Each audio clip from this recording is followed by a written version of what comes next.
here's the one thing I've been saying about Shaggy, and I'll say it here again. I feel like Shaggy is one of those characters that does a lot of things good, but doesn't really do one thing great.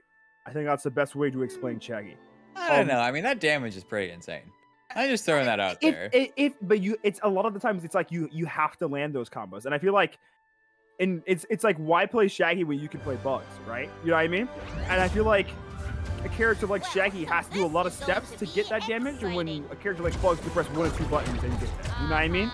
Yeah. It comes down to the easy to pick up, and then a character that you have to put a little bit more work into. So yeah, like the Shaggy player, like they have to find that initial setup, whereas Bugs is just like, even if he doesn't get the dare, he still has so many other tools. He still has all the projectiles. He still has a lot of other stuff to work with. Yeah, exactly. Yeah, that's I feel like that's just a big difference. But yeah, right now, members of Blue though, I feel like this is exactly what we were kind of talking about. Red is kind of just spacing out, and I feel like with the Bugs Velma combo, just completely walling out Shaggy. Like Shaggy's trying to get in here, getting the side special luckily with the Super Saiyan, but you have to be able to find that initial setup, and that can be difficult. There's the knee though coming out from MisterMan. Yeah, and something to keep in mind is that like Bugs and Velma, I'm sure they've been nerfed several times, but this team comp is still insane. Like they're both still really good characters, and the synergy that this team comp has is still very much existent, even after all of the nerfs. Hitting that forward air off stage, but now evening it up. Looks like Blue team trying to figure out the way to get back into this, but we see loops coming out from both Velma players here with the snapshot and down air.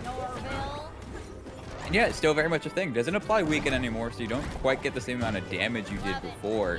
But any damage is good damage when your projectile is out. Oh yeah. Oh, look at that beam. Great beam coming out there from Pici. And now Blue team having the match point. This is exactly what Blue team's going to need, because they're going to have to figure out some way to find a kill onto the rabbit here, Bugs Bunny. Because I feel like with Blue, here's the situation. It's like there's a lot of zoning happening, a lot of neutral game happening, but the difference is that Killer playing on the red team right now, on the Bugs, at this higher percentage, it's hard to zone when you're constantly being thrown around and you're not finding their footing on the stage. And so Blue having a good advantage here. Yeah, destroying the mystery band was just huge there too. The back grabs Velma, that is so much damage that you get onto her. But no, Blue team pulling ahead and doing it pretty confidently too. You saw, you know, the after game little dance they do there. That always tells you a lot about how each team is feeling. Some people just stand there. Some people just, you know, no emotion whatsoever. Sometimes you get the teabag, sometimes you get the dash dancing, stuff like that. Oh yeah. They're feeling good. Yeah, keep yourself moving. I know some players, you know, keeping that movement going, even when the game is over.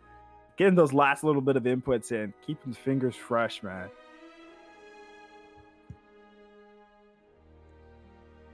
So, looks like we're getting ready almost immediately for stage number 2. Very fast picks, which I love to see. I remember when this game first came out, and people just did not understand stage striking as a concept, and almost thought like we were wasting time by going through stage striking. Now people have finally started to understand, you know, gone through the ropes. They get the process, and we get an immediate game 2 here on the Trophy's Edge. Yeah, I feel like the thing about Multiverse and the beauty of it is that it has so many different concepts and mechanics that apply to so many different other genres. And we have so many people playing Multiverses who have never played fighting games before. So stage striking to them is completely foreign. And that's the part I love about Multiverses. This game really touches almost every aspect of the video game industry in terms of concepts, new things being added. It's very appealing, man. And honestly, for all you people out there, if you're watching this tournament for some reason and you haven't played Multiverses yet, check it out, dude. It's literally a free game. Getting characters is not that hard. You have to play maybe just for a little bit to unlock your favorite character, whoever you like, man. You can just play the game. Easy to pick up. Yep. Very well handled free to play, but we're gonna see who's free in this second game here. Game 1 going over to Blue side, but yeah, we do actually see the Finn swap here. So the question is, whenever you have a Finn on your team, you know, you see that up B come out, it gives you so much time to go there for the follow-up, and Bug's a perfect character to complement that with the up air as well. But you have to find the setup into the up B in the first place. Oh yeah, that's for sure. I feel like the big advantage that Gus is going to have here on the Finn is that Finn just has those large hitboxes. That sword can do a very good job of making it difficult for Shaggy to work through. I mean, imagine trying to punch and kick through a sword. It's very difficult. Look at this up special coming out here. And you got to imagine if that was pre-packed, it would have killed Bio. Yep. And I mean, the disjoint patch, or the hitbox patch, changes everything, especially for disjointed characters. Like, they actually get to beat out other moves now. Finn a big benefactor of that. Yeah, members of Red, both blue and red at higher percentages there. There goes the down air being set up from MisterMan, and that's one thing about Shaggy. That down air can kill very early, but here comes an exchange coming out from Tiller on the opposite side of the stage, able to finish off Velma. Really good work from Gusta, kicking directly into the rocket. Wait, Bugs died? Yes, he died. Oh my gosh, another kill coming out here from Pici. Blue team having the match point. I love the early kills and the absolute awareness from Blue. Yeah, that was such a massive swing because it looked like it was completely in Red's favor. Now the tables are completely turned around on them. Yeah, right now, members of Blue, honestly, have that match point right now and a solid lead. That could have been a nasty kill coming out there from Tiller. But if Red wants to be able to get back in this, I feel like they have to be able to stack some damage with the Shaggy. Shaggy's sitting around 101. Figure out a way to work around the Super Saiyan that's online and find that kill. Yeah, I mean, they got 2 stocks to get through. That's the thing, though. Is like, you find the Shaggy, you gotta, evenly apply damage at this point. Velma is lighter. Something to keep in mind. I mean, debatably. Yeah, and Pici throwing out that beam over on the right side of the stage. I mean, yeah, as you were saying, Bio, I mean, both of these characters are actually a little bit more heavier on the spectrum. I mean, Shaggy, for some reason, being like, I want to say, like, what, the 3rd, 4th heaviest character in the game? I don't know. But in Velma, yeah, let's not even get into that conversation. We all know Velma has thick thighs. And she is heavy on the spectrum, man. She stays alive for longer than you would expect. Yeah, like, usually weight on characters based around how big they're. Like, that's the standard, unless there's some other property to them. Like, unless they're like a balloon for some reason. That tends to be how it works. But weight in this game can be a bit arbitrary. It's much different from what you would expect, especially given what these characters do. If you have a character like Velma in any other game, she's like one of the lightest in the game. Yeah, it's weird, man. It's weird, but yeah, it's interesting. I feel like with their team composition too, with Shaggy and Velma, Shaggy gets so enabled by Velma. Like, Velma has so many situations where she can like throw out the projectiles and they just like follow Shaggy, and then Shaggy can just like extend off stage for an edge guard, as we saw in several different scenarios with the down air being set up for MisterMan and also a knee in game 1. So we shall see how Red Team is going to be able to work around this. I really feel like we have to see situations where just proper spacing comes in from Gus on the Finn. You have to just be able to space out Shaggy and use your sword to just out prioritize him in interactions. So game number 3 loading in, and again, like, it looked pretty heavily into Red Team's favor, and then just that one early KO turning things around. Yeah, those early KOs definitely could be doing some good stuff for Blue. But here comes the camera combos coming in a little bit from Tiller on the Velma.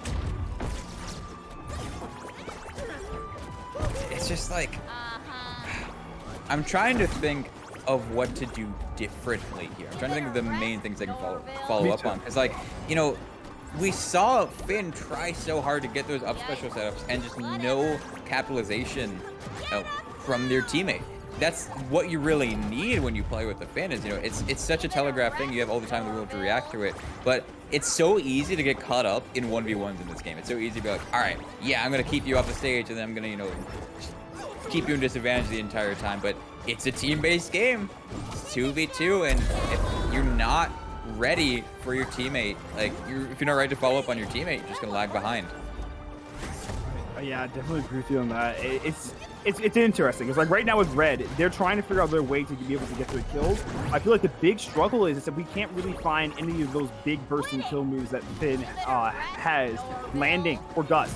And it used to be that way, that Finn could throw out basically any move and it would kill you. But right now, Gus trying to play around the wall being set up by Blue and the complete momentum that Mister is having right now in the Shaggy. They do get 2 KOs, still a lot of damage on the red side. And something I've noticed too is Finn is a character likes to kind of be on the ground to get those initial setups, but with the ice from Velma, with the lasers, with everything, that they can just chuck out to interrupt that, it's really hard for Finn to find that opening. Yeah, for sure. Right now, we see Gus sitting at 102%, trying to figure out their way to get off onto the Shaggy. There goes a very well-timed beam, though, from Pici. Somehow, I don't know how Gus is surviving very well. I love that gem, by the way. But unfortunately, getting caught by Shaggy here. And you saw blue team trying to end it right there, 3-0. But still, Velma getting back on the stage. It's still decently close. Like, if you look at the actual damage right now, this could very much go the other way. Yeah, I feel like right now, if Red is being able to find this kill onto Velma, potentially off stage, maybe even again, they could look to potentially end this game. But there goes the Shoryu at the top of the stage, and MisterMan able to get that kill, helping out Blue, giving them another victory, and it is a 3-0 set win. Well, good stuff to Taylor and Gusta for getting this far, and what was it, like 28th seed or something like that? Something insane, making all the way to 4th place here, but their run ends now, which leads us to losers finals, where the winner of this following set gets one of the spots in this last chance qualifier into the $2,000 KungFu Cup.